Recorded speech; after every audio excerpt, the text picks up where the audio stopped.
But ఇక BJP Laxman మాట్లాడుతున్నారు. ఇప్పుడు లైవ్ చూద్దాం. వాళ్ళకి ఇల్లు కేటాయించమని చెప్పి వాళ్ళు Delhi SC commission national commission collector గారు రప్పించింది, కమిషనర్ గారు రప్పించినారు. హామీ ఇచ్చారు, ఇస్తాం ప్రత్యేకంగానే 18 నెలలు. ఇవాళ మాట్లాడితే పొన్నం ప్రభాకర్ స్పష్టమైన హామీ ఇచ్చాడు, తప్పకుండా చేస్తానన్నా, ఈ వారం రోజుల్లో క్లోజ్ చేసేస్తాను, వాళ్ళకి ఇల్లు ఇప్పిస్తామని.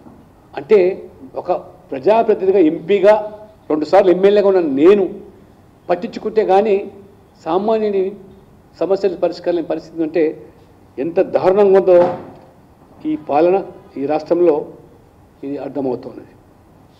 అంతేకాదు ఇవాళ ఈ రాష్ట్రం నుంచి ప్రధానమంత్రిగా పివి నరసింహారావు గారు, ముఖ్యమంత్రిగా ఎన్టీ రామారావు గారు, తెలంగాణ ప్రజల లేదా తెలుగు రాష్ట్రాల ప్రజల గౌరవాన్ని నిలబెడితే ఇవాళ రేవంత్ రెడ్డి గారు మన తెలంగాణ తెలుగు ప్రజల ఆత్మగౌరవాన్ని ఏ రకంగా ఢిల్లీలో తాకట్టు పెడుతున్నారో, ఆనాడు తెలుగు ప్రజల ఆత్మగౌరవంతోనే ఎన్టీ రామారావు గారు పార్టీ పెట్టే పరిస్థితి వస్తే ఈరోజు స్వయంగా ముఖ్యమంత్రి గారు అంటున్నారు,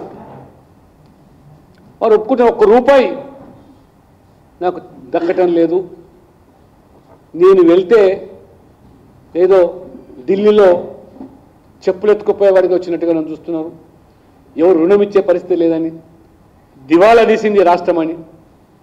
అంటే ఈ రకంగా బీదారూపులు అరిస్తే ఈ రాష్ట్రాన్ని ఎవరు ముందుకు వస్తారు పెట్టుబడులు పెట్టడానికి? ఈ రాష్ట్రం పట్ల ఏ విధమైన విశ్వాసం ముఖ్యమంత్రి కల్పిస్తారు? ఇప్పటికే రియల్ ఎస్టేట్ మొత్తం ఇవాళ అటకెక్కిపోయింది, కాంట్రాక్టులు ఆత్మహత్యలు చేసుకునే పరిస్థితి, సర్పంచులు గ్రామాల్లో మేము చేసిన పనులకు బిల్లులు రావటం లేని చెప్పి ఆత్మహత్యలు, స్థానిక సంస్థల ఎన్నికలు ఇవాళ నిర్వహించలేని పరిస్థితి. మాట్లాడితే రాహుల్ గాంధీ కోరిక మేరకు 42% రిజర్వేషన్లు బీసీలకు అన్నారు. ఇవాళ నిజంగానే 42% పెట్టి స్థానిక సంస్థకు మీరు ఎన్నికలు నిర్వహించాలి. అటువైపు కనీసమైనటువంటి ఆలోచనలు, ఫీజులు కట్టలేక ఫీజు బకాయిలు దాదాపు 7,000 కోట్లు, పిల్లలు అర్ధాంతరంగా ఉన్నత చదువులు మానుకుంటున్నారు, కాలేజీలు మూతపడుతూ ఉన్నాయి, యాజమాన్యాలు కూడా అరణ్య రోదనగా మారినాయి వారు. కాబట్టి అప్పులు తెస్తే కానీ ఆర్థిక సంవత్సరం లేదా జీతాలు ఇవ్వలేని పరిస్థితి. దురదృష్టం ఏంటంటే ప్రభుత్వ ఉద్యోగులు, టీచర్లు డిఏల కోసం అని చెప్పి చివరికి తాము ఈ రాష్ట్రానికి ప్రజలకు అందిన సేవలకు వారికి రావాల్సినటువంటి రిటైర్మెంట్ పెన్షన్స్ ఇవాళ రాలేని దుస్థితి.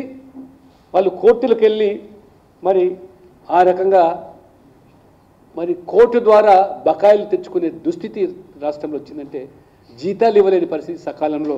మరి టీచర్లు, ప్రభుత్వ ఉద్యోగులు, రిటైర్ అయినటువంటి ఉద్యోగులు ఏ రకంగా పిఆర్సీ కోసం, డిఏల కోసం ఏ రకంగా మరి వాళ్ళు వాపోతున్నారో ప్రజలు గమనిస్తారు. కాబట్టి ఇవాళ నరేంద్ర మోడీ గారు ఈ 11 సంవత్సరాల్లో అద్భుతాలు, అసాధ్యం అనుకునేటువంటిని అసాధ్యం చేసినటువంటి వ్యక్తిగా, ఇది ఎవ్వరూ ఊహించని రీతిలో నిజంగా ప్రజల అదృష్టం, ఈ దేశ ప్రజల అదృష్టం. ఒక దేవుడు పంపిన దూతగా ఈ దేశాన్ని పట్టి పీడిస్తున్నటువంటి జటిలమైన సమస్యలు, 370 ఆర్టికల్ రద్దు, అయోధ్యలో రాముడు జన్మించినటువంటి ఆ ప్రాంతంలో భవ్యమైన రామమందిర నిర్మాణం, ముస్లిం మహిళలకు త్రిపుల్ తలాక్ చట్టం, అదే రకంగా